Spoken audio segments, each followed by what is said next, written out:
Sub-Zero Sesko. Sub-Zero Sesko. He is here. We thought it would be done by Friday. It is done, and it is Thursday. He will be unveiled on Saturday. Sub-Zero Sesko is here, people. Just exhale. Be happy. We have the striker that we wanted. And today is the bonnet day. Today is ridiculous sunglasses, which are pink, but don't hate the pink, and crazy looking multicolored bonnet day. Sub-Zero Sesko. We went from Garnacho and Rasmus Højlund not scoring goals to Cunha and Bumo, and now Sesko. It's done, people. And we're going to get into it. And we are going to get into it today, people. There is a lot of news. Baleba?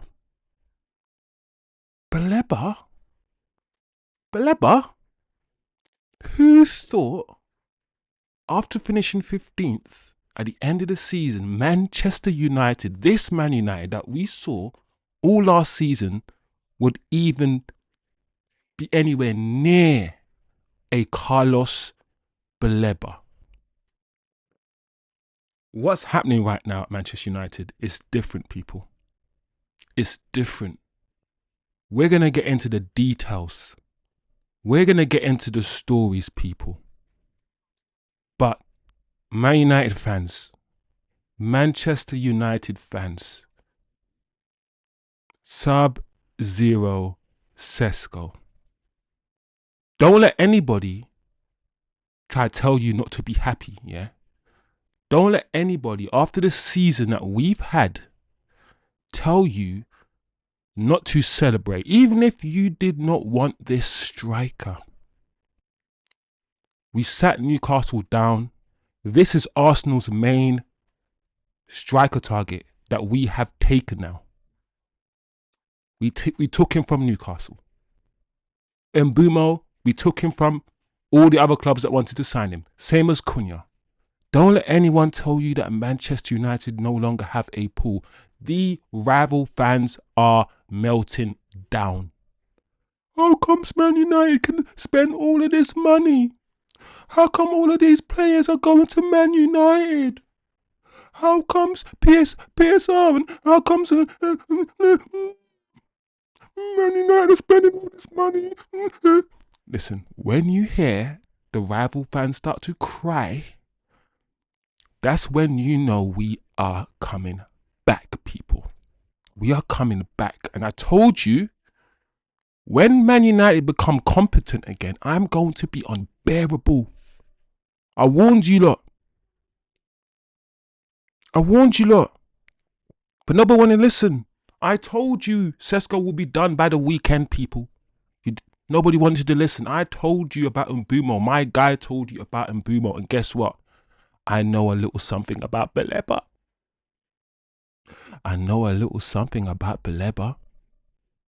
When I said, yeah, that these journalists don't know shit, we have been talking, looking at, whatever word you want to use, monitoring, whatever word you want to use, Baleba for at least a few weeks now. And the journalists are now only coming out with it. They didn't know. Sesko, we have been talking, monitoring, whatever word you want to use, Sesko for at least a week before. And they only started reporting it really last weekend.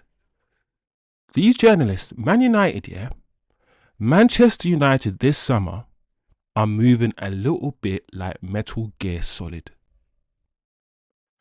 Manchester United are moving. Who's played Splinter Cell on the Xbox? We're moving like ninjas. silent assassins in the dark, in the shadows. Any other year, the whole world would have known everything that we've been doing. Now journalists are trying to play catch up. They're trying to play catch up, people. They don't know. No source. Only catch up. That's what they're trying to play. They don't know what we're doing, how we're moving, people. But we are moving. Big up the chat. British Bulldog in the chat already. I'm a believer. And not Justin Belieber. This is Carlos Baleba we're talking about. Yeah? Big up Man United fans all around the world who are tuning in, who are late to the channel. But let's get to work, people. Always I have the news for you. Today on today's show, people, we have Sesko updates. We have the Here We Go from Sesko's camp, from Fabrizio Romano, from David Ornstein and everybody. It's done. He's flying over to Manchester right now, probably here in this country as we speak, about to do his medical, which will finish tomorrow. We also have on today's show Garnacho updates. It is getting serious. Chelsea and Manchester United have started talks about Garnacho. We also have Belieber updates, official Belieber updates, and then guys, I will let you know what I know. What I've been told about Belieber. Yeah? Donna flipping rumor. I said to you guys, I ain't going to talk about Donnarumma. Donnarumma to Man United, that's not going to happen. Chosen wisdom, shut your mouth. Chosen wisdom, shut your damn mouth. You don't know everything. Could we seriously get Donnarumma? We've been told he might be available for 30 million euros. 30 million euros for Don bloody Rumor? That ain't a rumor, it's a fact. De Gea. I said De Gea, you know. That's when you know I'm gassed. De Gea. De Gea celebration tomorrow.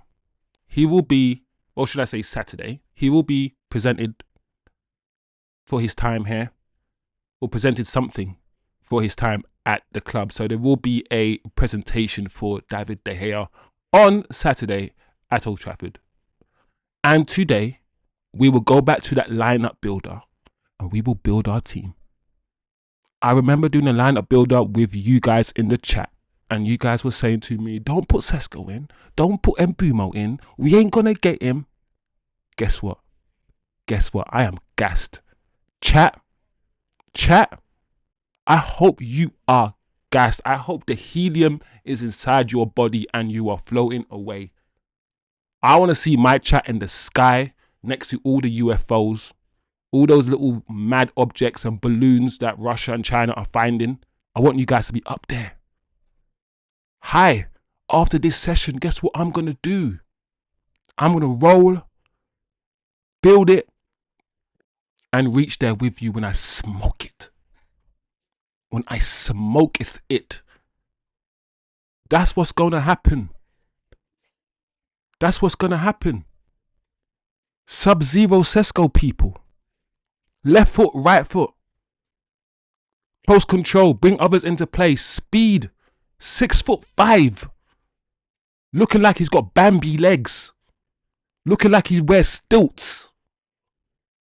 But it don't matter. It don't matter. He is here. Listen, 66.3 million pounds. Plus 8 million in add-ons. Newcastle bidded more. He said, no, Newcastle, I don't know you. Who are you? And we slid in. We are giving him less wages. We offered him less wages. He said, give me the little pennies. I don't want the pound coins. I'd rather have the pennies from Man United than the pound coins from Newcastle. Who are Newcastle? That's what he said. And now we have the most sought after young striker in the world playing for our club. and I'm wearing this bonnet all stream. I'm going to wear this bonnet. I'm going to be, I don't care.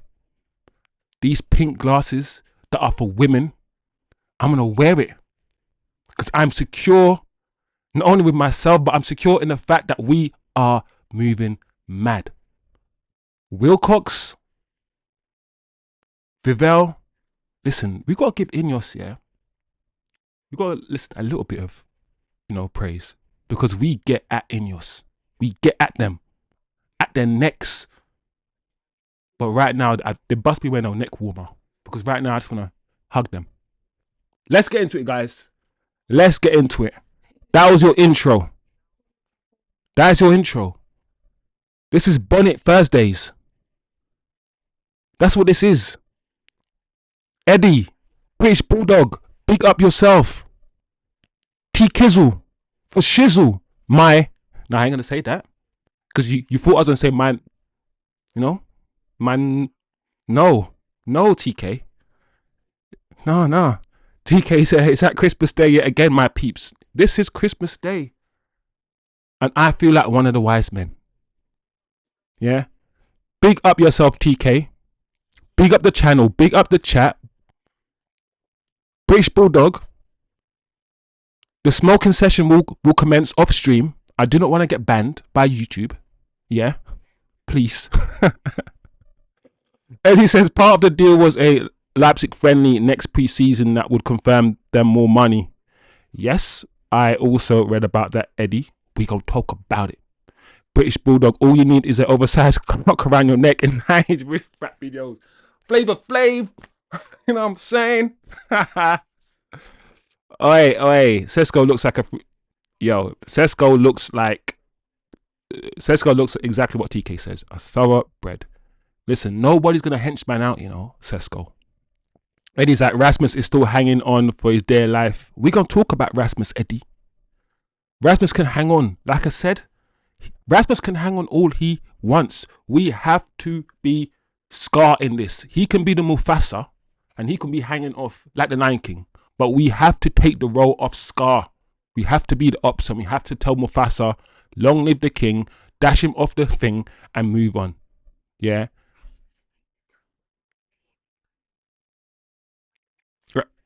Apparently Rasmus liked the tweet of the here we go for Sesko. So he's happy. He's happy. British says Sesko hits the ball like it owes the bro. British Bulldog. He hits the ball like a pimp when he's German. I'm not gonna say that. I can't just say my mind went wild. I want to say it, but I can't because it's YouTube. He hit the ball like, that pimp's bottom messed up. You know when that pimp's bottom messes up? That's no, I can't say that. He hits the ball like Mike Tyson's hit that guy in Hangover. You know that Mike Tyson punch? I can feel it coming in the air. Bang! He hits the ball like it owes him lunch money. You know when you go to school, yeah? And you forgot your lunch money, you got to go through the whole day without food, bruv. That's what he's doing. That's what he's doing, British Bulldog. Bro, Eddie, if we sign Baleba, I'm not doing a skydive for charity. I'm doing it for free. Anyway, guys, let's go through it. We've had a little fun. You know me, we can have a little fun, have a little stupid laugh, but let's go through it right now, people. Bonnet on and all. Or should I take it off? I don't know. I might take it off later. Breaking. This ain't breaking anymore. We know this. Benjamin Sesko to Manchester United. Here we go. Agreement club to club reach with RB Leipzig for the 76.5 million plus 8 million in add-ons. Sesko agreed terms until 2030. Sesko made clear on Tuesday that he wanted United. Deal is now reality. New striker. The first thing I want to say, people, is don't let Sky Sports or anybody try to inflate the fee. They always try to do that with us. So we know the actual amount of money that they are going to get is 76 million euros, which is 66 million pounds. We were quoted around £60 million anyway, and we got him for around £66 million. In hindsight, people, I know the market is a bit messed up, and I know all the strikers and most of the players are all overpriced. But now comparing it to the other players who have gone, this isn't the worst deal.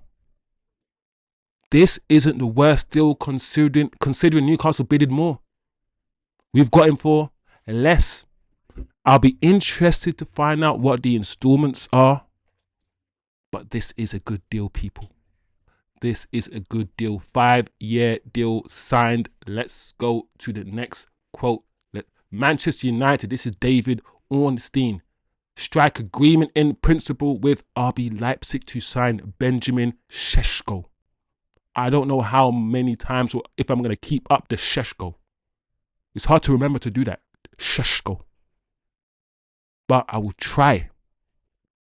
Deal for the 22-year-old Leipzig star is, just as I quoted, 76.5 plus 8.5 million euros. Euros always going to be more than pounds. I don't know why British journalists are now reporting things in euros, actually. Just do it in pounds. Just do that. Just do it in pounds, bro. Why are you doing that? Anyway, Slovenian international given permission to fly and do medical before completing move. Listen, loads of planes fly over my house. So who knows? He could have flown over my house. Hello, Sesko. Welcome to the country. Let's go. Moving on. More detail. Now everybody's getting involved. Plettenberg has then tweeted, to make the deal with Manchester United possible, Benjamin Sesko has agreed to waive part of his salary. He could have earned more at Newcastle, but he said, who are Newcastle? No, I don't think he said who are Newcastle. I think he said, what is Newcastle? No, he didn't say what's a Newcastle? What's a Newcastle? Bro, I said before, pecking order. The big lions eat first, the little lions eat second. Understand, Newcastle. This is where you are. You can't eat at the big table, kiddie table for you. You know when you go to a wedding or any kind of ceremony where there's loads of food, a reception, you get the little kiddies table? Newcastle, stay at the kiddies table. This is what happens. Anyway, let's read on, people. His agency led by Elvis Basanovic. Wow, man's name is Elvis and Basanovic. Is he American or is he? That's a mixture of a name, and Elvis. Anyway, that's not important. Elvis is not an American name anyway. Oh, there you go. Anyway, his agency led by Elvis Basanovic has also given up a significant share of the commission. Everybody is giving up everything to join Man United. Here's my right arm. You can have it if you allow me to play here. Here's my left leg. I mean, you can't give away your body. I need your leg to play football. But you get the point I'm trying to make. Everyone is willing to sacrifice to play for this 15th place team. What have we done? What's Vivell and Wilcox selling these people? We finished 15th. Yet this man is saying, I'm going to take a wage cut. I'm going to take a wage cut so I can play for Man United. Like, what? What? This was necessary to push the move to Manchester United over the line. Medical and contract signing until 2030 are scheduled within the next 72 hours. He wasn't doing this for Arsenal. When Arsenal came for him, he was like, Man United came for him, man's like, oh, man, I don't need to get paid. I'll pay for free. Paid? What? His agent's like, man, I don't need a commission. Like, what is happening? What is going on? I was told, people, that Newcastle, the wage package that Newcastle were offering him was close to 300 grand a week. Newcastle were throwing money at this guy. Just dashing money. And we were offering him about 170, 180, and nowhere near. Nowhere near. And he said no to Newcastle, yes to Manchester United, people. A whole front line in one window has been transformed. One window. All of it. Let me see what the chat is saying. Let me see. Like Bulldog. To be honest, I didn't see United doing this bit of Sesko business back when we were talking if Gyökeres would come to Old Trafford.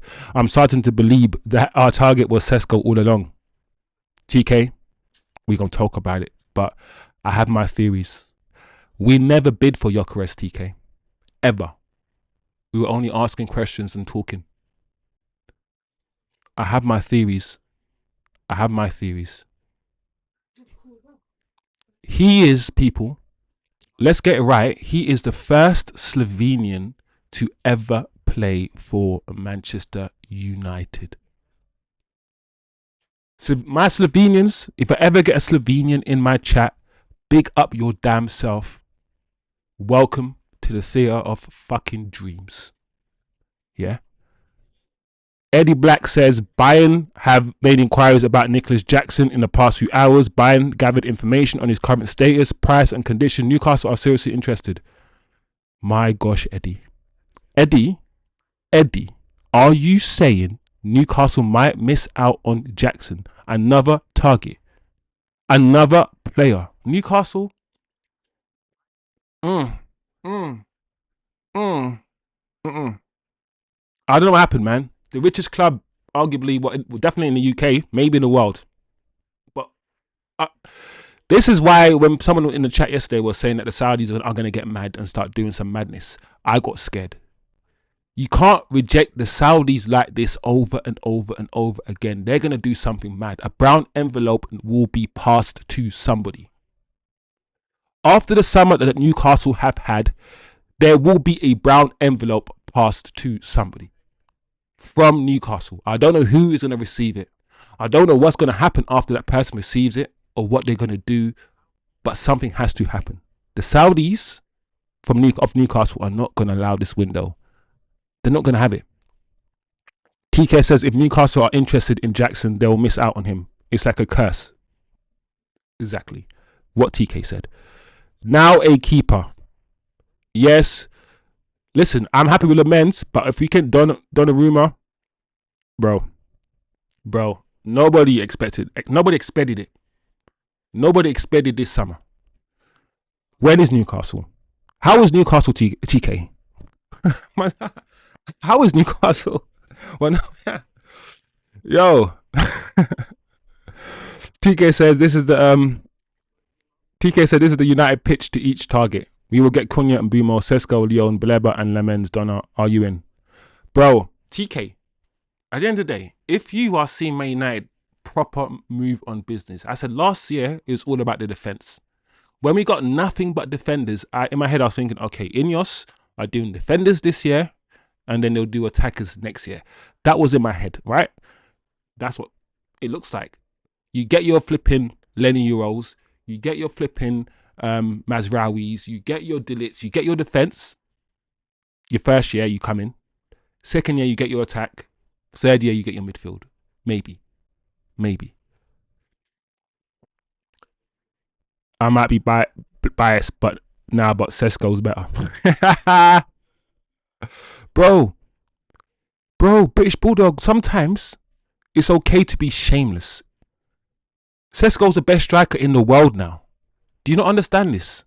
He plays for Manchester United. He's the best. Now, let's not do that. All right, obviously, you know me.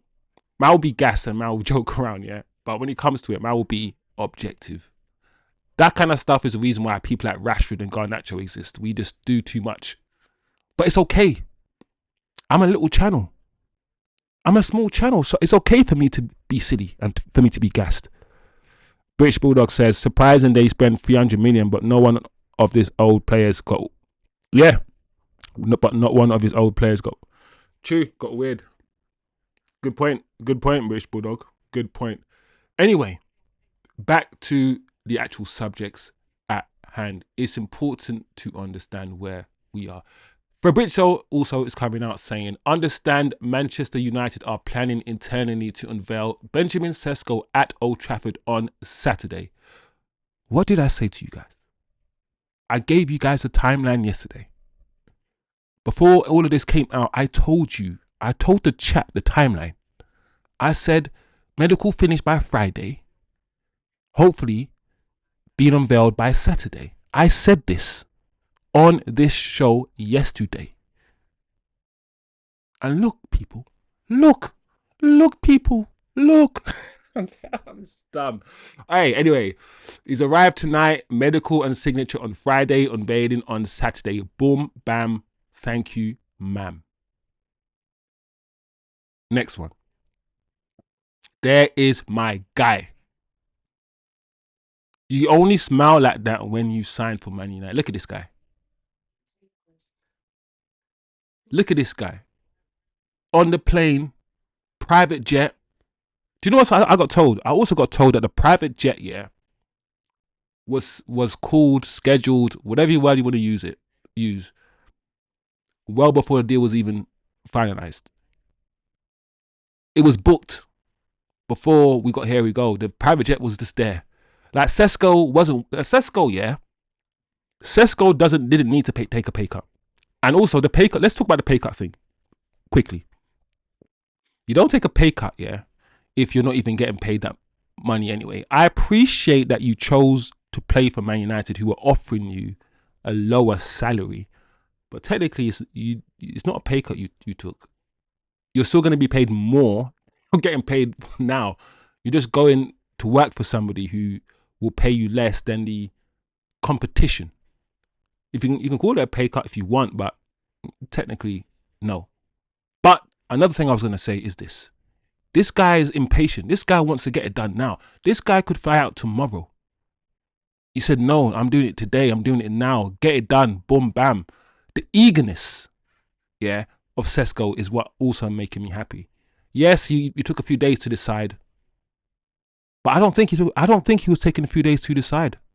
I don't actually think that. I think he already made his mind up. He knew he wanted to go to Man United. He just wanted Man United to show how serious they were. He didn't want a saga. And we got this deal done quick.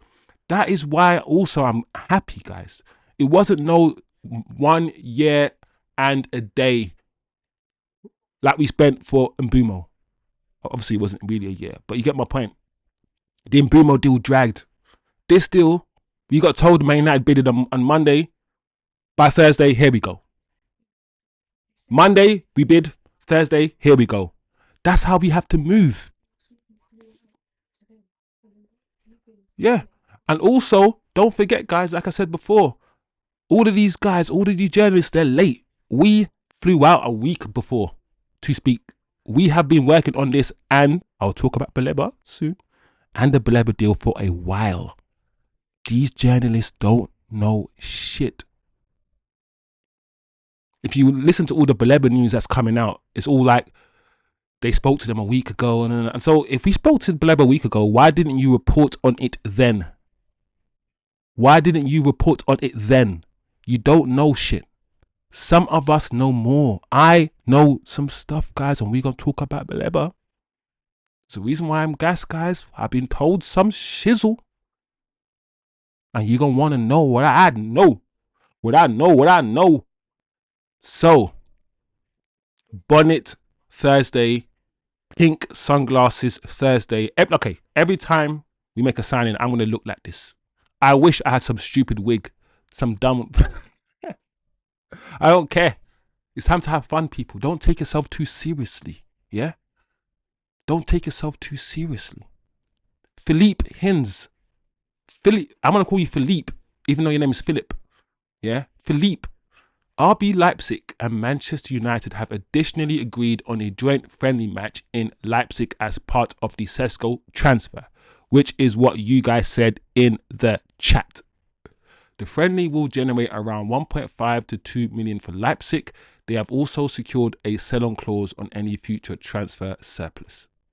I don't like the sell-on clause, people. I don't like the £66 million plus £8 million in add-ons. Plus, you get a sell-on of the player. But do you know what? Forget it. Let's not. No negative. No, forget the negativity. Forget I said that. This isn't a negative stream. I will be positive all stream. So let's go. The agreed 85 million euros, including bonuses, are easy to achieve. There are no unrealistic conditions. Exactly. Tie your shoelaces, comb your hair, brush your teeth, and you will get another 8 million. Easy peasy money. Simple things to achieve. Yeah? So the full amount will likely to be paid. With the friendly and the potential sell-on clause, the deal is worth around 90 million euros for Leipzig. I don't care how Leipzig want to spin it. We've got 100 million euros or whatever. We've got Sesko. When you look at the market, people, when you look at young strikers,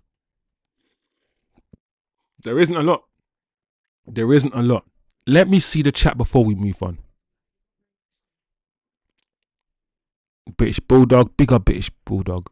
TK says, based in age, Sesko is a better project. Hoping Amorim lets this thoroughbred flourish. TK, I hope Amorim, listen, I'm giving Amorim a chance. Amorim, please. We know about your sporting project. We know how many players were sold in your first season at Sporting and how many players you brought in. We understand this. There's a lot of people who don't like you, Amorim, but please, you have been given a whole new front line and hopefully Baleba. Don't fuck this up, motherfucker. Yeah? You have been warned by Chosen Wisdom and the chat. The wise men in the chat will come for you. Hey, Gast. Do we forgive Onana for his sins? He's better. No, Eddie. No. We do not forgive Onana for his sins. He will be judged. He will be judged. However, I keep saying, people, Onana is not actually the biggest problem. We need a goalkeeper. We do. We will talk about it. But I can deal with, if Onana is there as a Cameroonian telling other Cameroonians like Baleba and Mbumo that it's fine to be here, you get treated good, it's a good play, blah, blah, blah, blah, and trying to get deals over the line, thank you. Thank you, Onana, but you're still not good enough. You're still not good enough. But thank you. Thank you. Because I've also been told, I think we're all hearing that Onana has been involved with not only the Mbumo deal, but now he's involved with the Baleba conversation. So, Onana, good, thank you. That Onana has made up 25% now of all the mistakes he's made. You know what I think? I think Onana will surprise people. I think now with a better team, I think he will have a much better season than last season. But we'll see. He might not be here by the window closes. British Bulldog says, I would love Onana to prove us wrong. He's likable. I know he's good around the team, etc. British Bulldog, I would love Onana. I'm not an Onana hater. I just like to be objective and say he's not good enough. But as a human being, as a person, I like Onana. I have to separate my feelings for him as a person and just look at how good he is as a goalkeeper and say he's not good enough. But I would like him to improve. I would love for him to prove all of us wrong. AP7 in the chat. Big up yourself, AP7. Yo, what's good, Wisdom and people? Yeah. What's good, AP7? The Sesko deal and Rasmus deals are identical.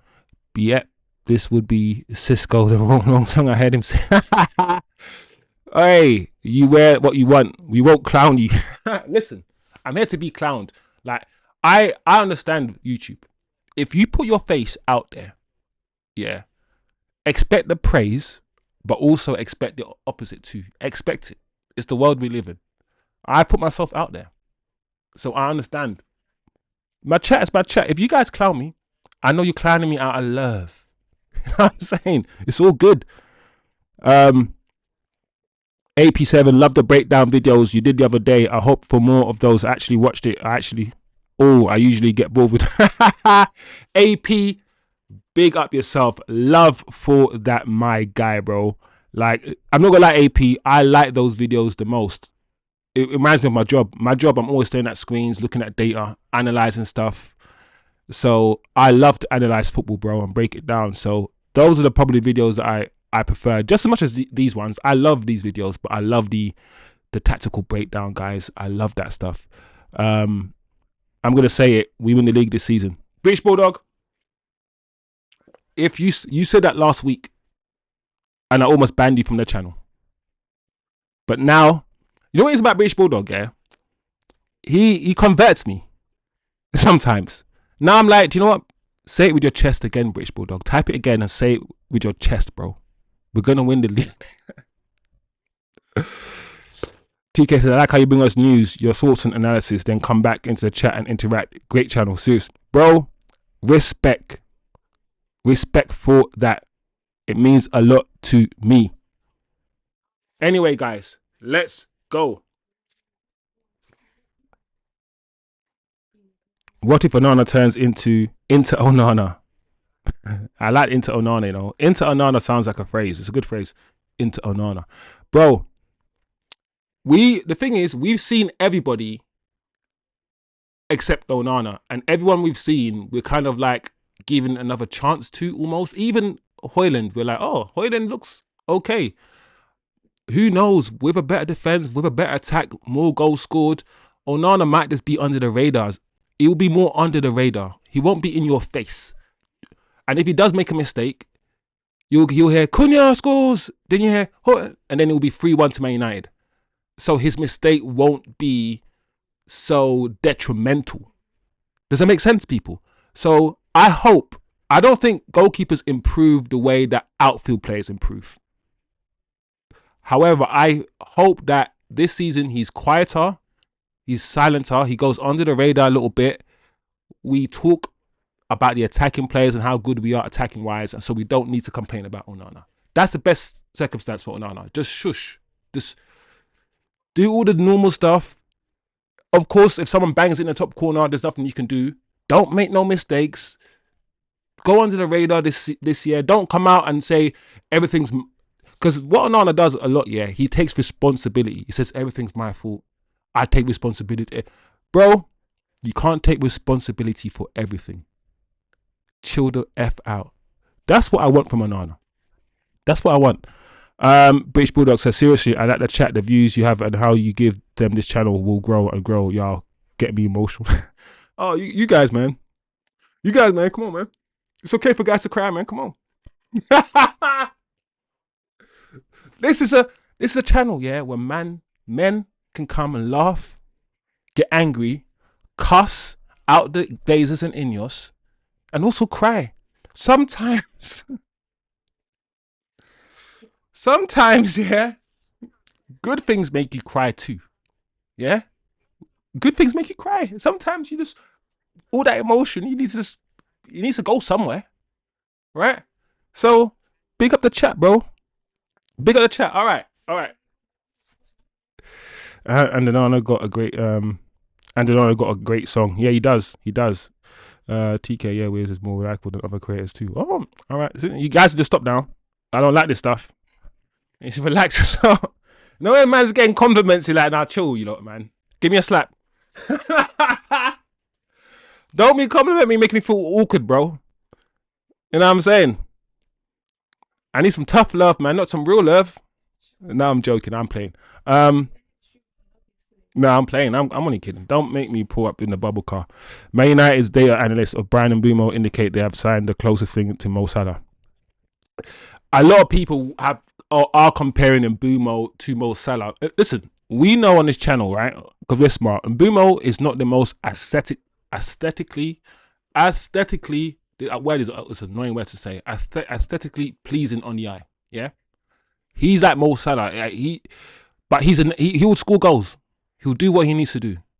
So that's how I see it. In terms of how a player looks good, or in terms of a player looking good on the eye, we're going to get that with Cunha.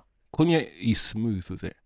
Mbumo is a bit rough with it, but Mbumo is one of those players, he does the right things, the right passes, the right movements, and he scores goals. He's not about flashy.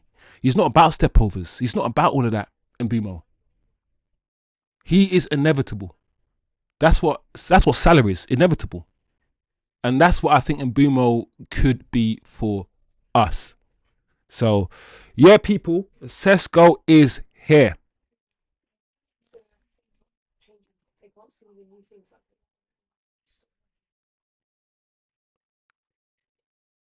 Sesko is here. Maybe close that one. So 1 second, guys. Maybe close that one screen that is shown to see if it changes like last time. The Fabrizio. Yeah. Nope. Excellent. We will continue, guys, even with the technical problem that we are currently having at the moment, guys. Hey, you can see the full screen. We are sorting something out. But while we sort this out, guys, Sub-Zero Sesko. He's not going to start the first game, people. We know that. He has been training alone, so he's not ready for the first game. Let's say maybe the second game, maybe come on as a sub. In the first game, I believe we might start with Acuna, Mbumo, and Bruno front three that we have trialed in pre-season. I think that's probably what we are going to do. I can't expect, I don't expect him to start. He has been training alone, like I said before. So, yeah, hopefully soon, people, he will be unveiled on Saturday. We've got our player. We've got our player. All right, we're back now. We're back. Let's move on. Let's talk about other stories, guys. Let's talk about Alejandro Garnacho, people. How the stocks have fallen for Garnacho. Once again, I'm going to say this. Garnacho should not have been starting every single game at the age of 18 or 19 for Manchester United. Just like Rasmus shouldn't have. He shouldn't have. We made this guy into CR7 before he was even Bebe.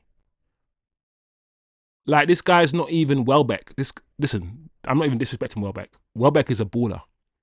We made this guy into somebody before he was anybody. This guy is 20 years old. He's got 2 kids already. I'm not saying nothing wrong with that, you know. But we have to take a bit of responsibility for what we created in this monster called Garnacho. We have to. Ben Jacobs, yeah, the meerkat, he's been decent. Him and David Ornstein have been decent this summer. They've been decent. Anyway, Chelsea open initial talks for Alejandro Garnacho with the Manchester United winger keen on a move. Manchester United seeking in excess of 40 million, but Chelsea feel the price will drop should Benjamin Sesko's move be completed. See that? You see what's happening there, people? Chelsea are like, all right, Man United have bought Sesko, which means they desperately now need to sell. That's what Chelsea are saying. They desperately need to sell. So eventually they're going to have to lower their fee. I hope now with Ineos, they're going to stand firm. Chelsea have the money. Chelsea can pay for this player. Chelsea can pay £40 million. They can. But they're going to choose to take the piss. I hope we stand firm. And I hope we get £40 million for him. His time is up. I think most of the people in the chat would admit that. If you disagree, guys, let me know. But I think most of you guys will admit that his time is up. He's not as good as he thinks he is, and he's not as good as a lot of fans want him to be. I know he loves Cristiano Ronaldo, but he's not him, and he never will be. Is there a player in there? I still think so. A club can get something out of Garnacho. He doesn't fit in the 2-10 positions. He is a winger, and that's who he is, a winger. We do not play with wingers. He has to go. This is important, people. If we want to get Baleba, these are the deals. Excuse me. These are the deals and outgoings that we must make. Let me know what you're thinking about Garnacho. I think this deal will happen. I think we will hold firm. I think it will be around 40 million euros. If anything, the lowest I reckon we will accept is about 35. And if we accept 35 million euros, it will be 35 plus add-ons. We will not accept 30 million euros. If we accept 30 million euros, 30 million pounds, I should say, for Garnacho, then I would be very, very surprised. Considering who else has gone in the window for about 55 million euros and he's worth 40 million pounds. He is. He is. So stay tuned, people. I don't have any inside knowledge when it comes to this one at all. I know as much as you guys know. So let me see what you're saying. You make it multicolor like wizard hat. I want to hear your inside bomber on Baleba. All I'm saying about Baleba is that we've actually been working on the deal longer, than these guys are making it out. And people who are saying it's very, very difficult to do. It is difficult to do, but we are closer to the deal than people are saying. We were closer to the Sesko deal than people were making out.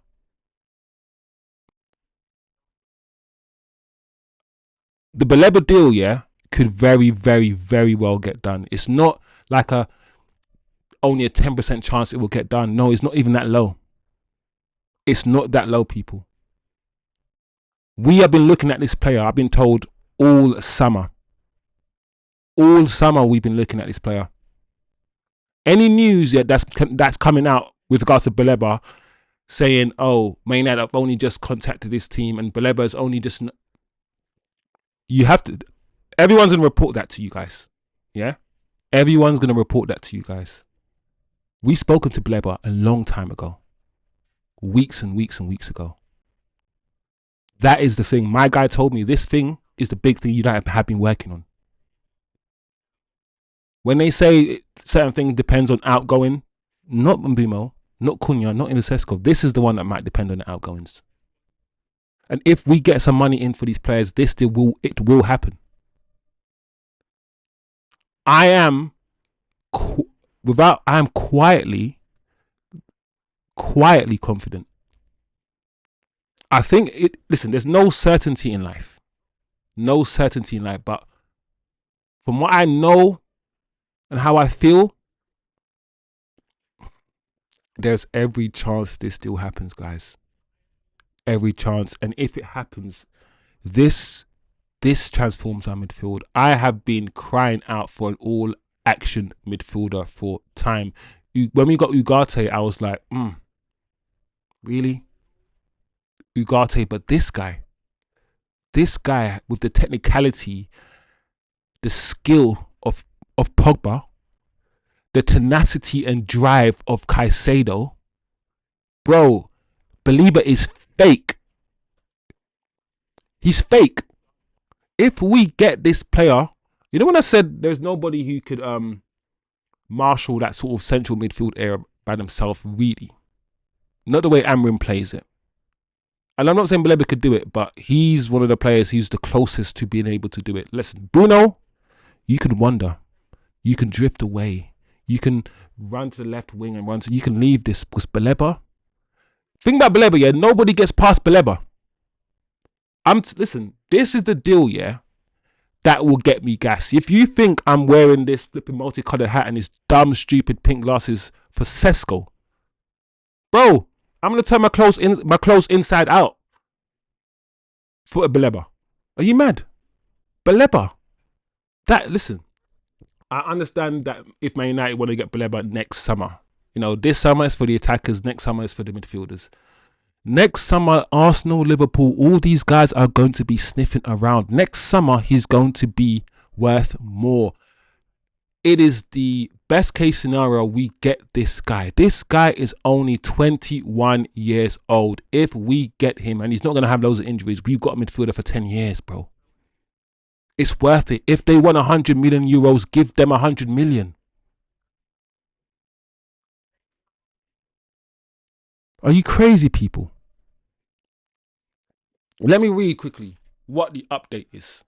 Carlos Baleba and his agent just got the word this lunchtime from Brighton and Man United, from Brighton, that Man United has officially made their move. They've reached out through the right channels and it was done respectfully. They want to make clear that, that they didn't speak to Baleba first and they did all the right things. Like I said, guys, there's a reason why they're saying that, because they've already spoken to Baleba. Another thing I know, guys, is that there could be a contract going in for Baleba to sign a new one. Brighton want Baleba to sign a new contract, and I'm being told that he's not going to. And that's another reason why Brighton are prepared to listen. And the reason why he's not going to is because he has been speaking to Manchester United for a while now. Everyone's talking about it now, but this is not new news. That is what I'm trying to tell you guys. Anyway, let's read on. Baleba's been told that if a respectable bid comes in, serious talks will start. What's interesting is that Andre Onana is stepping in to help out. He's using his connections and their shared Cameroon background to sway Baleba, telling him that Man United is the place to be even without Champions League football. I like that they've got Onana in this tweet, in this article, talking about how he's influencing Baleba.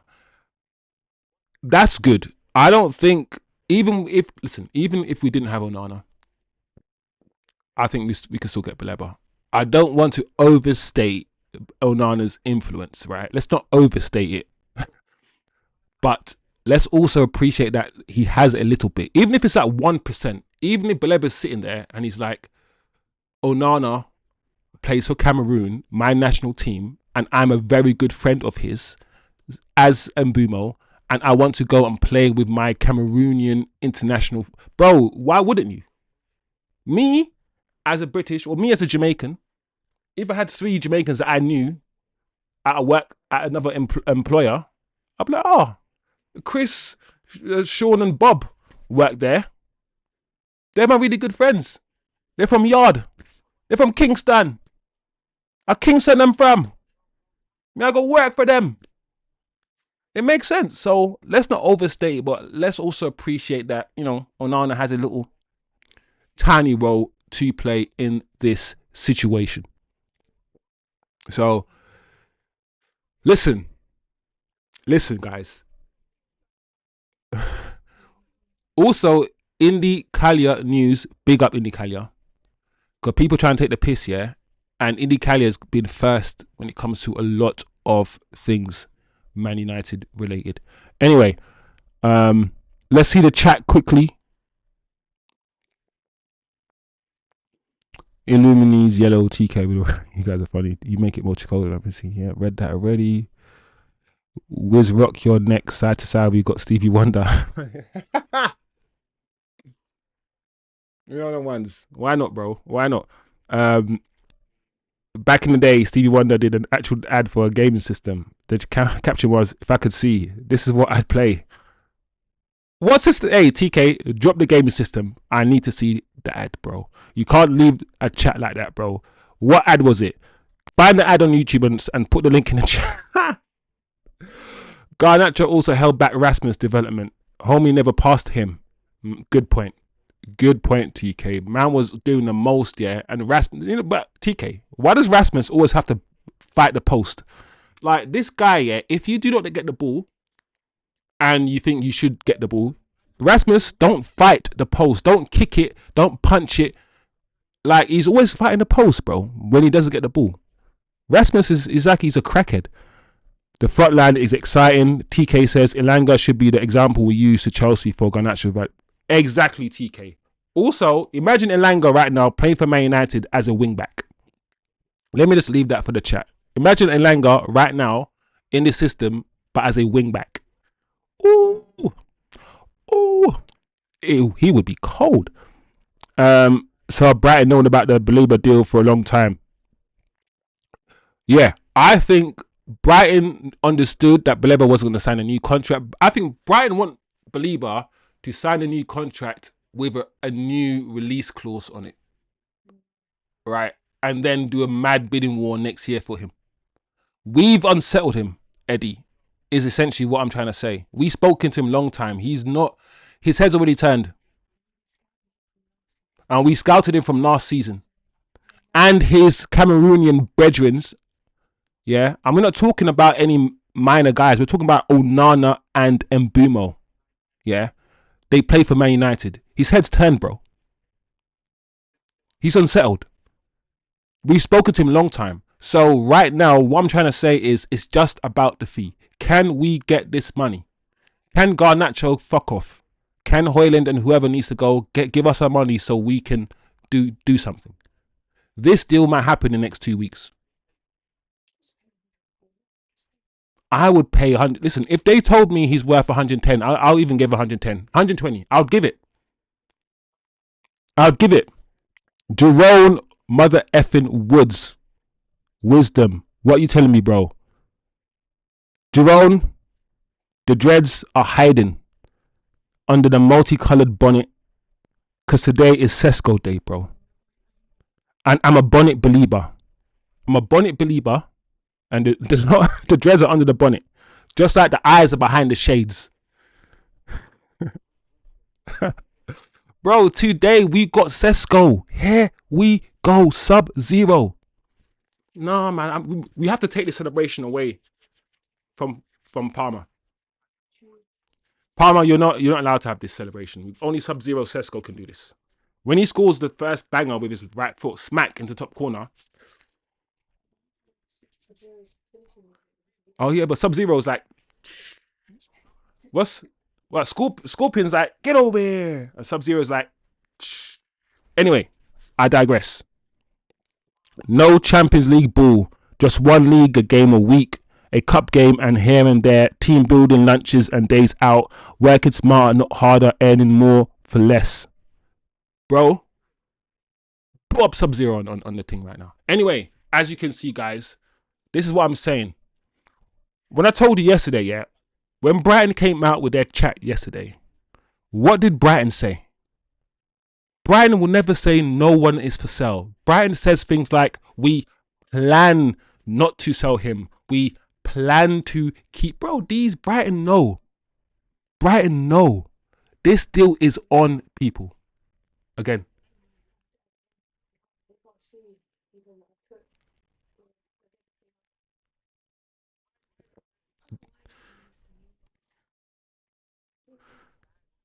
The best WWE entrance song. Whew. Flipping heck, bro. The best WWE entrance song. That is so random, TK. I'm gonna ask the chat, what is the best WWE entrance song? While I fix OBS for a little bit, because this system is actually driving me nuts now, guys. The system is taking liberties. But I'm not gonna lie, guys. Maybe not the best, yeah, but one song that lives rent free in my head from WWE is the Animal Batista. I walk around inside a bit of danger. Boom, boom, turn off a mouse and turn a better boom. I walk alone. And when Batista goes, the Animal, listen, that theme tune, yeah, Rob, this thing is acting up, people. But yeah, that Batista theme tune lives rent free in my head. I don't know, the best WWE theme tune of all time. Of all time. I don't know of all time, bro. But I definitely like Batista's theme. Obviously, The Rock's theme is a nice theme. I like Austin's theme. I don't know, bro. That's a hard question. How about, same question to you. What's the best WWE theme of all time? Inside a pit of anger. Boom, boom. Yo, guys, I'm trying to fix OBS right now. The system is acting like it's on crack. It doesn't want us to have fun, people. It doesn't want us to have fun.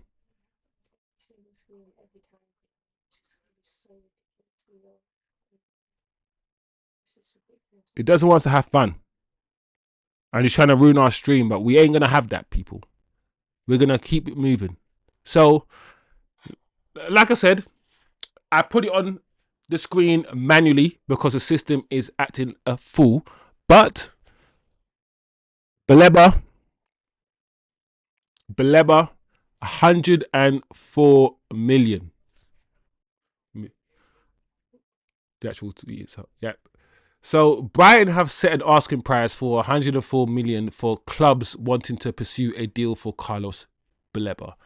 So Brighton are already getting getting ready for some sort of bidding war. They're saying it's 104 million pounds for clubs who want to pursue him. I would just pay the money. United value him around 70 million pounds, which you have to do. You have to start low anyway.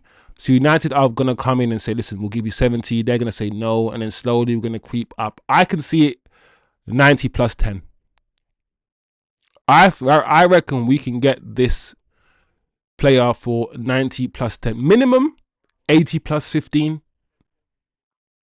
But 90 plus 10 is probably where we're going to get him.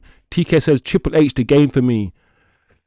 That's definitely top 10 for me, Triple H. Triple H was one of my favorite wrestlers back in the day. Obviously, not so much now. I mean, he doesn't wrestle anymore.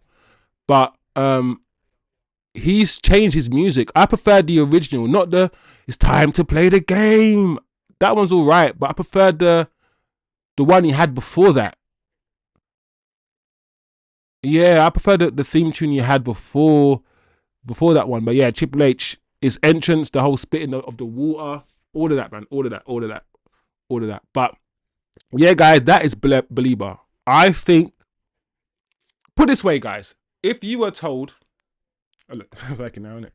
If you're told at the start of the window that you're gonna get Mbumo and Cunha as your new 10s, Sesko as your new striker, and we'll be in for Baleba and potentially Donnarumma, none of you guys would have believed it. And that's why I'm saying, guys, we have to give Ineos a little bit of credit.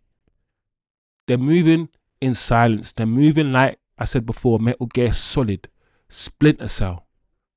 They're moving like ninjas, silent assassins. They're doing things, yeah, where the journalists are playing catch up. The journalists are telling us a week ago, 2 weeks ago, Man United did this. Bro, why didn't you tell me 2 weeks ago when it was happening?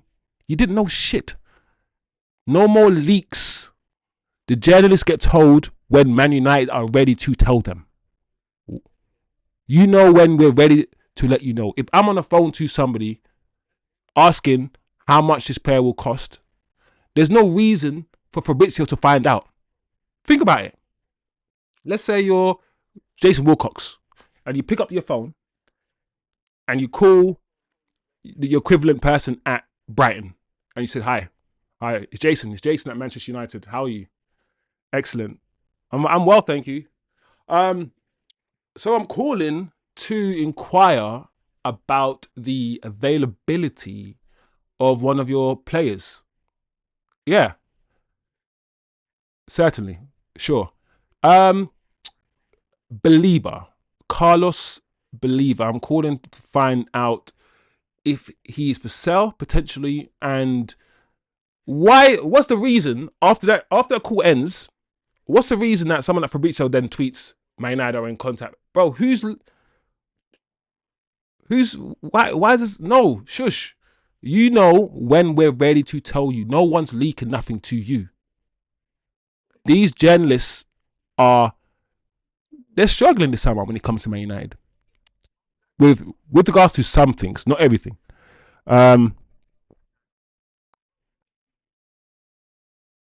Do you think Bayern will try and fit a sell-on clause for Baleba? Eddie says, yeah, why not? You definitely would. But that's a lot of money they're going to get anyway. I don't think United will accept a sell-on clause if they're spending that much. But he knows, Eddie. Based on age, look for that sell-on clause, Eddie.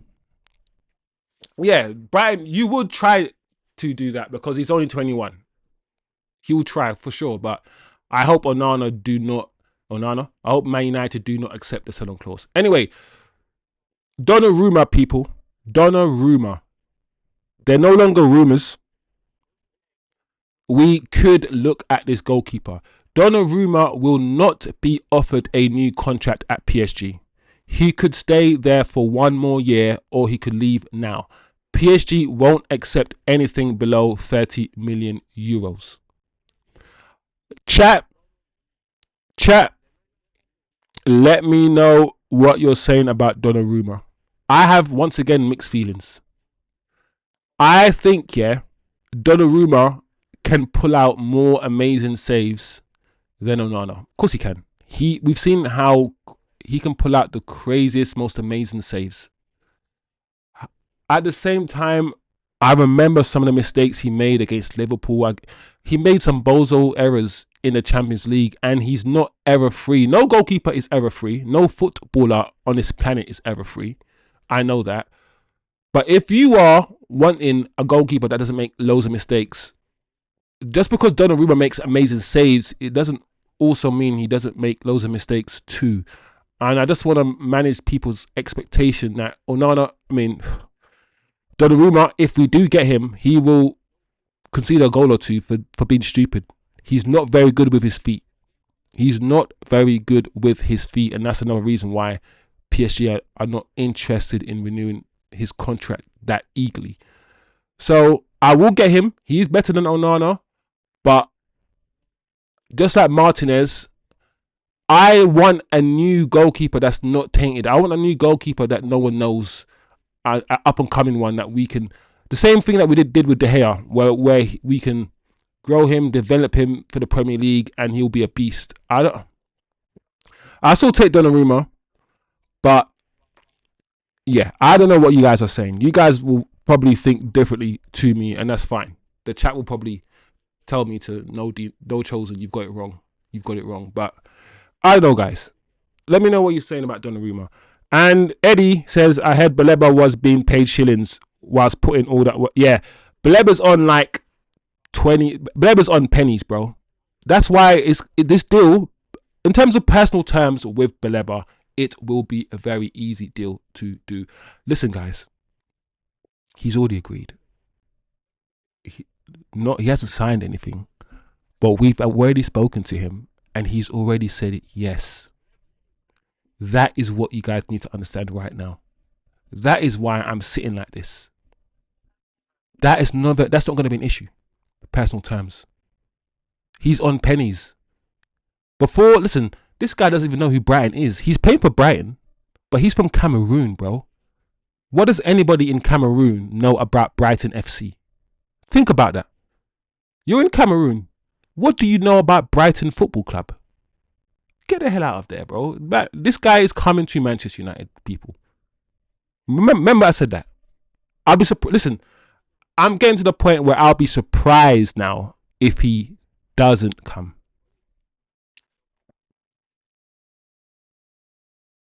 TK says, we best not let Onana handle recruiting players. Good one there, TK. TK said Donnarumma gets a lot of eye rolls from United fans, but if we get him, every United fan will think it's the greatest thing since the invention of the lava lamp. Yeah, listen, there you go, TK. I don't know where you guys sit on this Donnarumma situation, people. I still will take him, but I've seen enough of Donnarumma to know that he's not a perfect goalkeeper. That's what I'm saying. That's what I'm saying. Let's go, people. Next. So, you guys probably can't see on screen, but essentially the next story, really, the next update is David De Gea. David De Gea will be at Old Trafford on Saturday, and he will be honoured pre-match. And I think that's a good thing. I think that's a good thing. There you go. I'm putting it on screen manually. Listen, I still think, yeah, just because your replacement, right, hasn't been that good, it doesn't mean it was wrong to let you go, right? It was right to let De Gea go, but we should have brought in a better goalkeeper. Let's not pretend, guys, that David De Gea wasn't letting the ball through his legs. Let's not pretend that we went on David De Gea's back for all the mistakes he was doing and he was making, in the last season that he was here. It just means that we didn't recruit well when we let him go.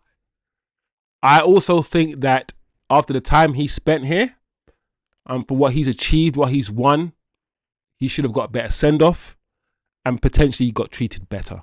So I also agree with that. So I'm happy that we are going to honour David De Gea. He's been a great servant for the club, a great servant. We brought him in as an 18-year-old, fresh-faced David De Gea, little 19-year-old goalkeeper. He was not good. He was making errors after errors. He wasn't coming for corners. He couldn't kick the. Listen. The first couple of years of David De Gea was similar to the first couple of years of Onana. Difference is Onana's in his mid to late 20s, and he should be a mature goalkeeper. While David De Gea was a baby, he was still learning. And after the 2 years, he developed. He got better. He became arguably the best shot stopper in the league. For about 4 years, he was probably the best shot stopper in the league. David De Gea uses his legs a lot. He uses his legs a lot. And towards the end of his career, he started letting a few goals in, a few goals underneath his legs. He got a bit slower. His concentration wasn't always the best. So we sold him. But for the majority of his time here, he was a very good, sound goalkeeper. So I like David De Gea. I think it's good that he gets a send-off, a presentation from United. So I've got nothing else really to say about that, to be fair, unless you guys in the chat do. Let me see what the chat is saying. Cameroon knows Brighton is on par with Newcastle. Bro, Brighton's not even on par with Newcastle, bro. Brighton, what's Brighton, bro? Brighton's one of those teams, yeah, they're lucky they're in the Premier League, bro. I'm just glad we are done talking about straggle puss. TK. Eddie, so you're saying whereas Man United have been illegally tapping up Baleba behind the fence? Imagine the Brighton owner was the first owner. Eddie, I'm not gonna lie, yeah. When I was young, yeah, I was always told you got to agree with the club first, speak to the club first before you speak to the player, right? We were always told this. But every deal that gets done now, you hear they've agreed terms with the player, they just need to agree the fee with the club. They've agreed to, listen, I always think to myself, how do you know that I've not called that player and just asked and spoken to him? Like, unless you've tapped the player's phone and you can see all his incoming calls, how do you know that the agent hasn't said, hey, Baleba, guess what? Man United want you. They want you for this 5 years, X amount of money. Don't tell nobody. Keep it between me and you. And when Brighton, contact you and contact me about the deal, we'll pretend that it's the first time we've ever heard of it. Like, you do that. You do that. I don't really get how they enforce the whole you can't speak to the player before you. How do they enforce that? Bro, a player could go to the shops, yeah? And on the way to the shop, someone could stop him for like 2 minutes and have a, like, how do you enforce that? So, yeah, it's just like, I think that happens all the time. And so, I mean, Eddie, technically, yeah, they've been speaking to the player. But Eddie, also, I will say this. United over and over and over again all summer have been saying we will only go for a player if they want to come to us. So think about that statement for 1 second. Everyone in the chat, just stop 1 second. We will only go for the player if the player wants to come to us. So United are basically saying we have to speak to the player first, agree with the player first before we even entertain the club. That's exactly what the statement is saying. So have your cake, eat it, have your cake, throw it away, slap it in the face, put a cherry on top, whatever you want to do with the cake. I don't know. I don't know how you guys want to assess that, But TK says tampering is rampant in NFL. I'm sure that happened. Bro, like, what you guys need to understand, yeah, is football is one of the most corrupt businesses in the world. The governing bodies, FIFA and all these guys, they all govern themselves. There's no government body that oversees football. It's all FA, who's then and then UEFA, then FIFA. Listen, we all know all the madness that FIFA do. We know this. We know football is very, very corrupt, bro. very corrupt. Let's not, you know, misunderstand that. Anyway, guys, so that's De Gea. Good luck for De Gea. I wish him the best. I think he's been a great servant, like I said. So hopefully the presentation goes smoothly and he's well received. And I think he will be well received. I think the fan base have very, very fond memories of David De Gea winning the Premier League, for instance. So it's all good, man. Let's see what else we have for you people. It's all right. It's all right. So you can set up the lineup builder thing while I summarize. All right, guys. So let's summarize. We are gassed because Sesko is here. The deal is more or less done. It is just the medical to do, and that is it. Sesko, Sub-Zero Sesko is here, people. We have a brand new front line. Beautiful transfer window so far, but it's not done. We need outgoings, people. We know this. We need the deadwood gone. We need a goalkeeper and we need a midfielder. If we sell the players, we get a goalkeeper and then get a midfielder, I'm telling you guys, the transfer window becomes 9 out of 10. I asked this question yesterday. I'll ask it again today. Now that we have Sesko and Mbeumo and Cunha, no outgoing so far, no goalkeeper, no midfielder, just based on what we've done right now, how much out of 10 would you guys rate this window? Just leave a number in the chat, people, so I can sort of gauge how you guys are rating our transfer window, our transfer business right now. So we've gone through the Sesko updates, people. We've spoken about Garnacho and Garnacho to Chelsea, people. We've spoken about that.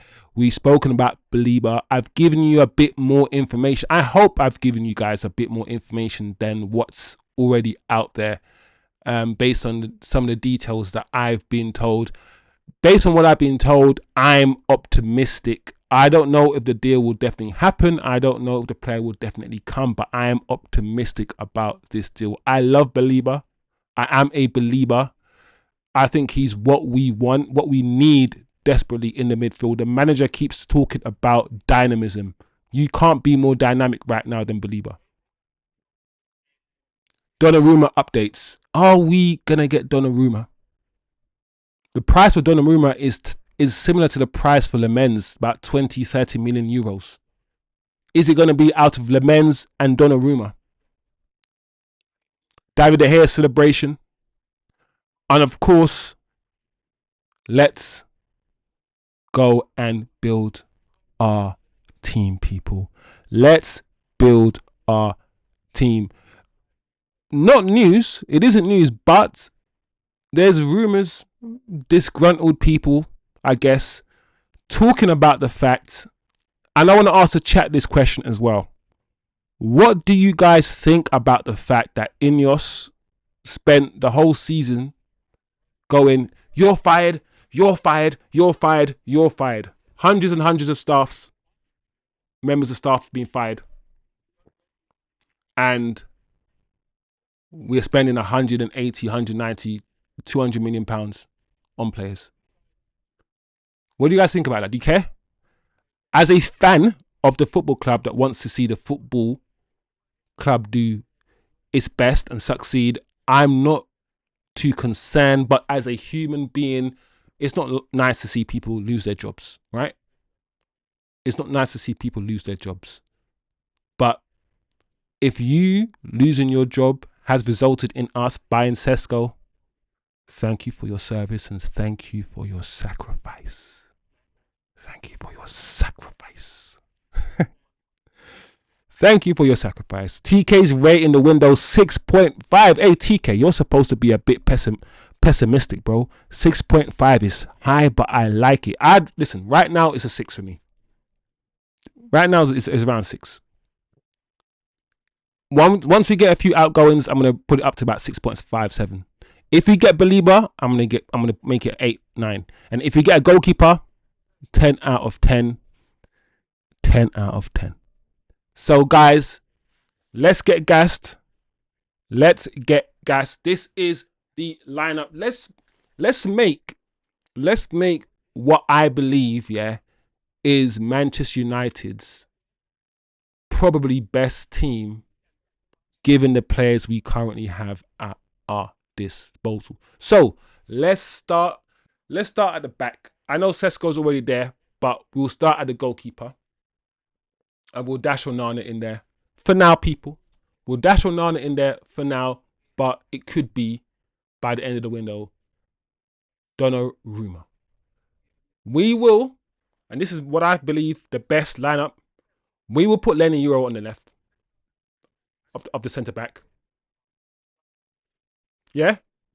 I think Lenny Euro can play left centre-back or right centre-back. However, I like him at left centre-back. This season when he's played left centre-back, he's done well. I like him there.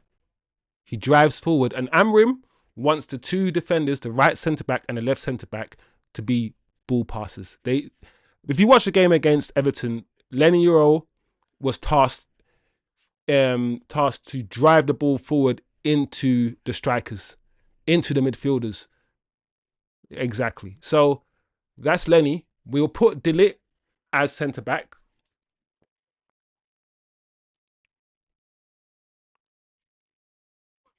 I want more from De Ligt. He's a senior guy in the defence, and I need more from De Ligt. Sometimes Amrim wants De Ligt to push up into the midfield when we progress the ball, when we build up from the back. Sometimes he allows the back three just to stay there as a back three. We have different build-up patterns from the back. So De Ligt, let's put Mazraoui. TK says the window is 10 out of 10 only if we get Baleba, a goalkeeper, plus a superstar centre-back. All right, guys. So are you guys saying we need a centre-back now? Is that what you guys are saying? So I think, guys, that is our best back three right now. You could put Lenny Euro on the right as a right centre-back and then put Heaven as a left centre-back. I think the manager will probably start with Lenny Euro as the right centre-back and Luke Shaw as the left centre-back because I think Mazraoui is injured. Big up yourself, Milton, by the way. Big up Milton in the chat. So that's the back three. Let me know what you guys are thinking. That back three is calm to me. It's calm. Sound. Lenny Euro. Thing is, Lenny Euro for me is already an £80 million player. He's only 19, guys. Only 19. It's not moving, is it? So it's not reflecting on, but is it late? Yeah, that's what I'm saying.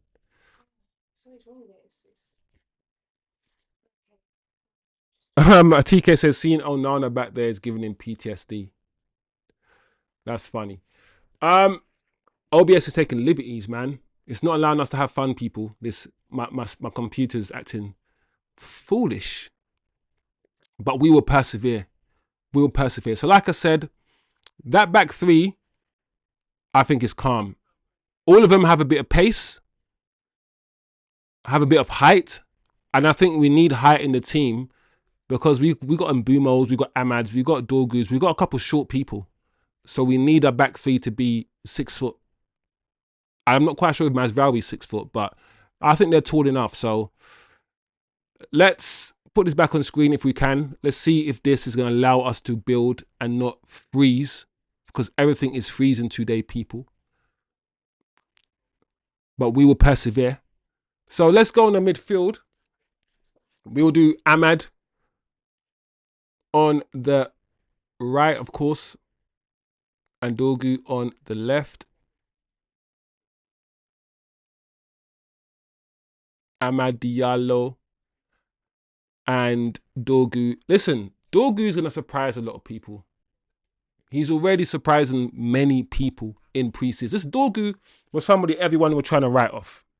Early. And I was like, oh no, rotted. This guy, he's got the physical attributes that we need, and he looks all right. He'll be fine. I think Dorgu with Cunha will be absolutely fine.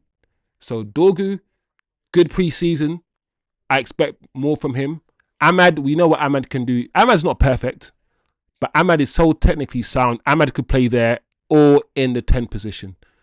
Ahmad has that flexibility. We will, for now, put Bruno and Ugarte in that midfield. I know some of you guys might not want Ugarte, but I think in terms of balance, you could put Bruno and Casemiro, Kobe Mainoo and Ugarte, but this for now, unless we get Baleba in, probably is our best centre mid pair. I don't know what you guys are saying in the chat, but for me, that's probably our best centre mid pair. TK says, please don't put Baleba in there. I'm only going to put players that we actually have at the club in the team. I could never write off Dorgu. No player works as hard as he does on the pitch. I agree, TK. His running off the ball is immense. He has the stamina to bomb up and down that side of the pitch, which is what we need. He's not a frimpong, no, or anything like that, but his energy, bro. His energy. When he came on against Everton, I was like, yeah, that is what we missed. His determination to run in behind. End product still needs work, but I've got hope for Dorgu. Now, this is where it gets interesting. Let's put in our players. Bring the 2 10s back to where they need to be. Yeah? Go on. So, Nizzle.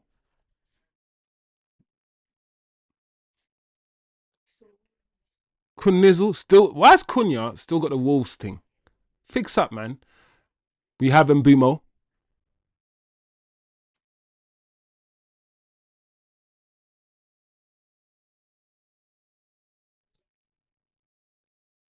And we have Benjamin.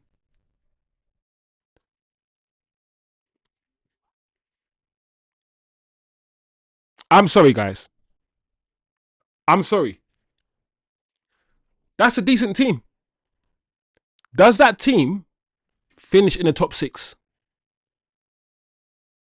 That's the question. The midfield, you could have Mainoo and Bruno, but Mainoo's not very defensive minded. So you can't really I wouldn't put 2 attacking minded players, Mainoo and Bruno. You probably have to put Bruno with Casemiro or Ugarte, or Mainoo with a Casemiro and Ugarte. You probably wouldn't put Ugarte and Casemiro together, not really. And you wouldn't really put Bruno and Mainoo, in my opinion, together. Does that team finish in the top 6? I think so. I think so. What are you saying? TK says, Mainoo, I sell that whiner. He is also slow. If he doesn't rise to the occasion this season, I try and flip him for Baleba and... Oh, that TK says something controversial. He will sell Kobe Mainoo. Does the chat agree? I hear you. Some people have said they'll sell Kobe. I wouldn't sell him yet. I think the thing about Kobe, yeah.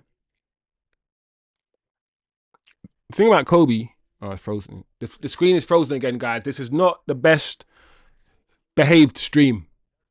It's not the best behaved stream. OBS, the systems are acting up. I will say about Kobe Mainoo is that he's one of the most talented players in our squad, just in terms of talent. My only problem with Kobe is his lack of athleticism. He's not the quickest on the pitch. He's quite lethargic. His movement can be slow at times. But at a technical level, he's good.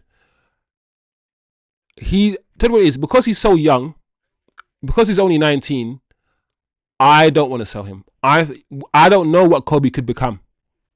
I think depending on how we develop him, depending on what the coaches are saying to him, depending on what the plan is for him, I don't think I'm there yet to say let's sell Kobe for Baleba.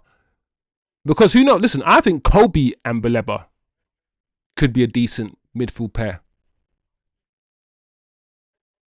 Yeah, it's because Kobe's 19 as well, and he could develop into something really, really, really good. But I hear you. I hear you, TK. Milton says subs, Maguire, Mount, Mainu. Bro, the subs aren't bad. We got Mount. I don't rate Mount, but we got Mount on the bench. We have Xerxes on the bench. Like, I think this team can finish top 6. TK said the team finishes 8th. Too many new faces in the starting 11. So, TK, I hear what you're saying. You're saying the synergy. Are you talking about the synergy and everybody getting to know each other? We're going to have that problem. I hear you. I hear you. That is a consideration. Too many changes. Where are you going to get the cohesion from? It takes a while for the players to get used to each other, get used to each other's game, the movements, the coaching, the system, the tactics. So I understand that. Cohesion might be an issue and we might take a while to gel because of so many changes. So who knows, people? Who knows? Eddie says would be good for Kone to learn from Baleba. Yes, I forgot about Kone. Kone is also at the club, and Kone, how old is Kone, guys? He's what, 17, 18? Listen, from a technical standpoint, once again, we have some youngsters. Kobe, technical, but not very physical for the Premier League.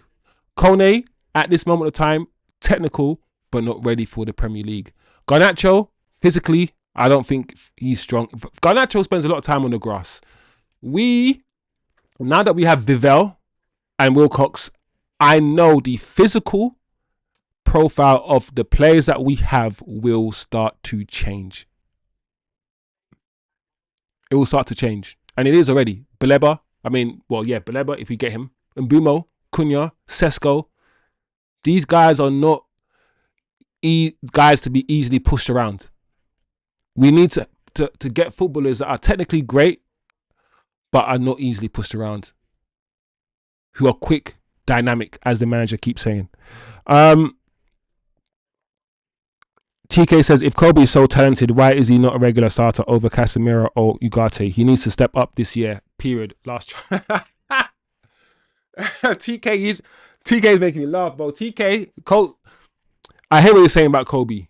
Yeah, I don't have the same opinion, but I hear you. You're being very strict on Kobe. And listen, a lot of people are. I don't have a personal relationship with Kobe. I'm not his dad. The ones. But when I see talent, yeah, I think he's talented. I'm just like, you know what? Give him another year. Like, he was good in his first season in the midfield 3. As a 17, 18-year-old but coming through, he was good in his first season in the midfield 3. Nobody looks good in that midfield 2. I think that's a problem. Bruno doesn't really look good there. Casemiro doesn't look good there. Ugarte. So I can't be like, get rid of Kobe when nobody looks good in that position. I don't think Bruno was that good in the midfield 2. All of these players, they used to play in the midfield 3s. And I keep saying, listen, the way Amorim plays, it's hard to succeed in that midfield 2 because he bypasses that midfield when he attacks. Lenny Euro, Mazraoui, the right and left centre back, they push up and they fizz the ball into the striker, into the 10s often, or out wide. We've started playing through the middle, but we don't build up through the middle. Eddie says Ugarte is next on the chopping block out of the midfielders, if anything. Yeah, Eddie, I agree. I think even though we only got him a year ago, and I think the new ethos from Man United is 2 years. You get given 2 years to show something. I think if he doesn't do anything this year, he's gone next year.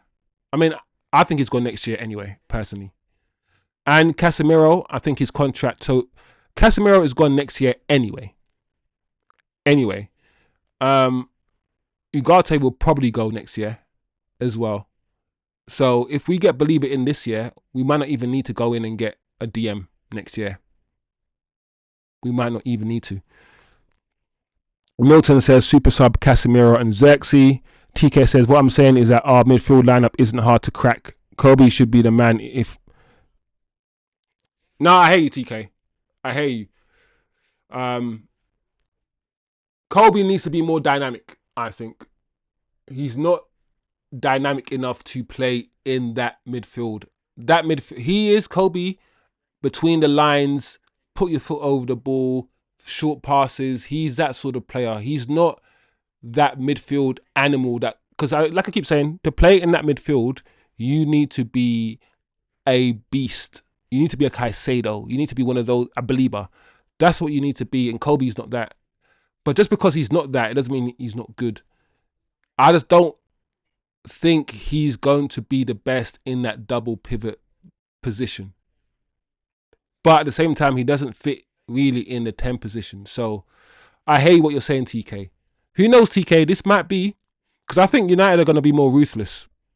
Whether we like it or not, whether it hurts our feelings or not, I think United are going to be more ruthless. And I think if Kobe doesn't do anything this year, I reckon he could be sold, bro.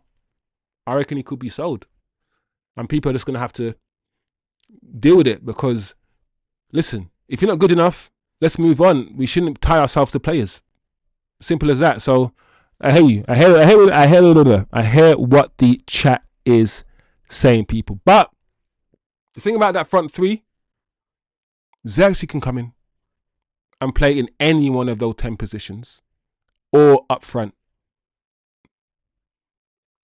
Sesko won't start the season, so Cunha will probably play up front anyway, and Bruno will play in the 10, which means I think Kobe Mainoo starts. So if we can, let's see if it works. We got Kobe in for Bruno. Oh, it's fine then, don't worry. I guess Mainoo does not have sprint burst or ability to surge forward and go past opposition. Yeah, that's right, Milton. So he can go past you if he's received the ball in the final third and he drops a shoulder. But he's not going to drop a shoulder and run 20 yards. He's not that kind of player so far. And that's why a lot of people say, do you know what?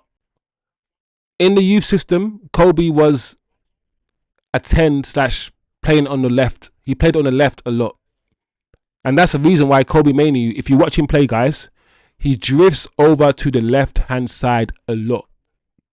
It's because he's kind of like a inside left 10 winger sort of player. But he doesn't have that speed. Or that burst of speed. He doesn't have it. And that's what you need. That's what you need to play in Amorim's system. So let's put Bruno, put Cunha up front where Sesko is.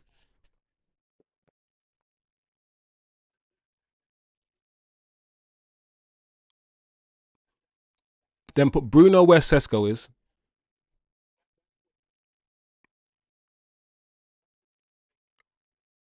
And then Kobe for Sesko.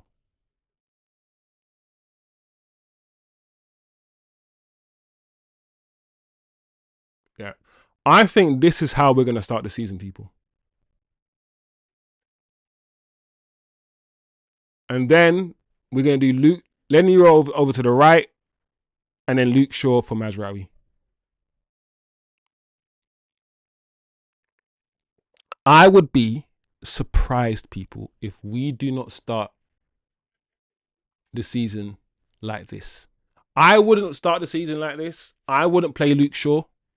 This is not my team, people, but this is, I'll be very surprised if this is not the starting 11 against Arsenal next Sunday.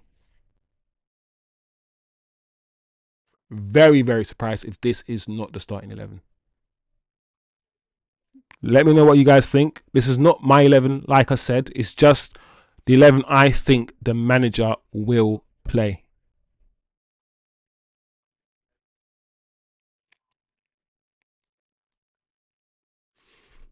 All I'm saying, guys, this is looking decent.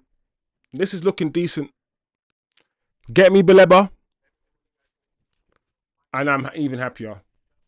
But I can't wait, guys. Listen, 1 week. This weekend is what? The Carling Cup Charity Shield? I think, something like that. Next Sunday. Is it next Sunday? Next Sunday is our game against Arsenal, people.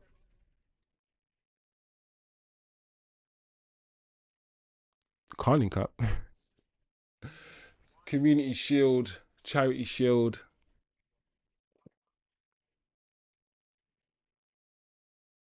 Yeah.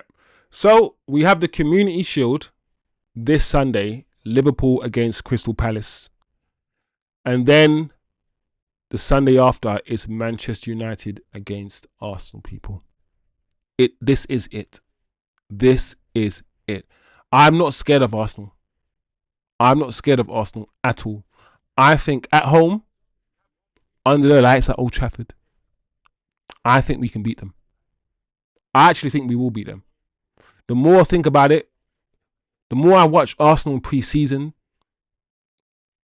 I'm not scared of Arsenal. I think we will slap Arsenal. I think we will beat them 3-1. I have come around to British Bulldogs' position. I'm not saying we're going to win our first 5 games. I'm not that gassed. But I think we'll beat Arsenal.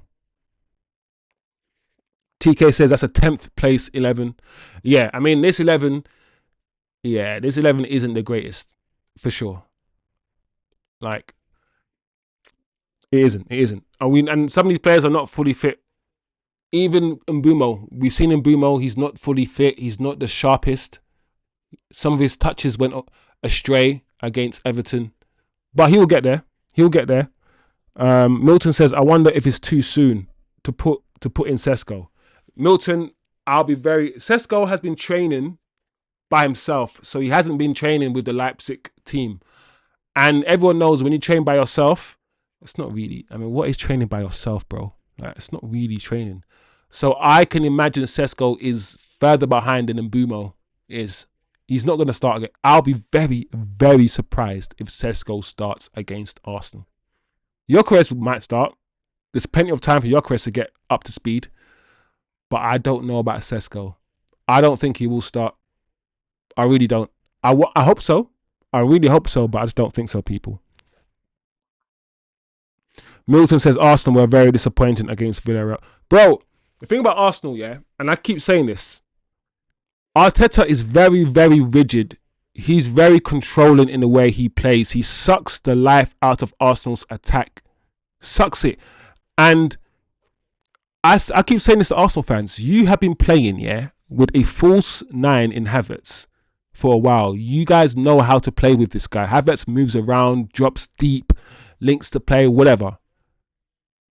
Gyökeres is an out-and-out goal scorer. He's a striker. He's not going to do what Havertz done. You guys are going to have to learn how to play differently with a striker that stays up front, operates on the shoulders of defenders, wants to run in behind and not drop deep, become an extra man and help out. You guys are going to have to serve him.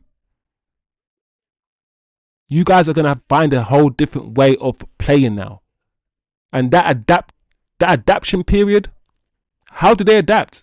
Also, they've got Madueke, who potentially will start on the left. Integration. As well as the Spanish guy in the midfield. Integration. So we have players to integrate, yes. And the cohesion won't be there straight away. No, it won't be there. But so do Arsenal. So do Arsenal. I'm not afraid of Arsenal. I'm not afraid of Arsenal at all. So that is it, guys. That is the team I think will start. It's coming, guys. We're building. We might even get our Man United back. We might get our Man United back. And I think right now, I've done it now. I could take this off. I think I can take it off now, people, and get back to normal. But yeah, this is it, people. This is it. We might have our Man United back. Ineos moving serious in the shadows, getting things done without journalists knowing. Almost £200 million spent already. Still more. We could be spending up to 300 million. And I said, what does every manager every summer, every new manager get? Every new manager gets around £300 million. Ten Hag got that. This manager seems as if he could also get that as well. 1 week left, people. Just over a week left, and the season is here. Let's freaking go, people. Let's freaking go. I'm ready. I'm ready. I'm ready, and I'm gassed. Sesko, here we go. Medical tomorrow. Unveiled on Saturday. A whole new front line. £66 million deal. Base fee. We are moving. Wilcox is moving. Vivell is moving. Ineos, I had my doubts and I still have my doubts. You guys are still criminals. But right now you're making us happy. Right now you're giving us what we want. Well done. Long may it continue, Ineos. Don't fuck up now. You guys, Ineos has the Man United fans in the palm of their hands right now. They're feeding us the caviar. I don't even like caviar, but I'm eating it. I'm eating those stupid fish eggs. Nobody even likes caviar. It doesn't taste nice, but they eat it because they know it's a rich man's thing. You know, when you live in a rich life and let's eat caviar, and you're like, oh, this is some crap, but I'm going to eat it because rich people do. They're giving us a caviar. You can't go backwards now. You're giving us a dopamine. Get Baleba over the line, guys. Get it done. And if you get it done, I'm telling you, the fan base will be eating out the palm of your hands. They'll be Ineos in, singing songs about Jim Glazer. Jim Ratcliffe, should I say. Winios. There you go, guys. Winios. But,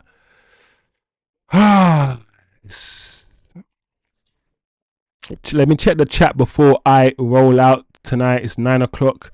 TK says, I have some friends over from Bristol, UK that are Gunners fans, and even they are impressed with the cog that is.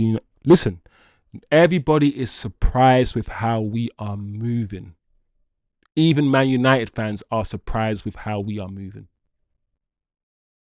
Beautiful. Absolutely beautiful, people. That is the show, people. That is the show. Be happy. Be gassed today. We've got the deal done. And not only that, we did it quickly. And not only that, we're working on multiple deals. We're talking to multiple people. People used to complain, why am I not working on more? Listen, we're talking to multiple people, working on this deal, working on lemons, look, we're doing this, we're doing things, bro. This feels different. I said before on the other stream, there's competence in the air. There's competence in the air. This feels different, people. It feels different. So, big up the chat, as always, today. Big up TK, Milton, Eddie.